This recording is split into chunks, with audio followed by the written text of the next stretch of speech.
এক লোক শখ করে খেজুর গাছে উঠেছে, কিন্তু গাছ থেকে নামার সময় আর নামতে পারছিল না। তখন লোকটিকে বাঁচানোর জন্য গ্রামের সবাই এসে গাছের নিচে ভিড় করলো, কিন্তু কারো মাথায় কোনো বুদ্ধি আসছে না লোকটিকে কি করে গাছ থেকে নামানো যায়। সেই গ্রামে একজন বুদ্ধিমান লোক ছিল, সে কূপের মধ্যে পড়ে যাওয়া ব্যক্তিদেরকে উদ্ধারের কাজ করত। সেই বুদ্ধিমান লোক সেখানে এসে একটি রশি খেজুর গাছের মাথায় ছুঁড়ে মারলেন এবং খেজুর গাছের আগায় বসে থাকা সেই লোকটিকে রশিটি ধরে মাজায় বেঁধে ফেলতে বললেন, আর রশির অপর প্রান্তে কয়েকজন লোককে ধরতে বললেন। বুদ্ধিমান লোকটির কথা মতো তারা রশিটিকে ধরলেন। হঠাৎ করে সেই বুদ্ধিমান লোক বলল, এখন টান মারো।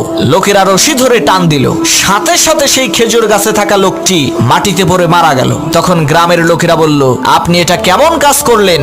লোকটা মরে গেল। তখন সেই বুদ্ধিমান লোক বলল, ভাই, এটা লোকটার কিসমতের দোষ, আমার কোনো দোষ নাই। এই একই টেকনিক খাটাইয়া অনেক মানুষকে আমি কুয়া থেকে বের করেছি।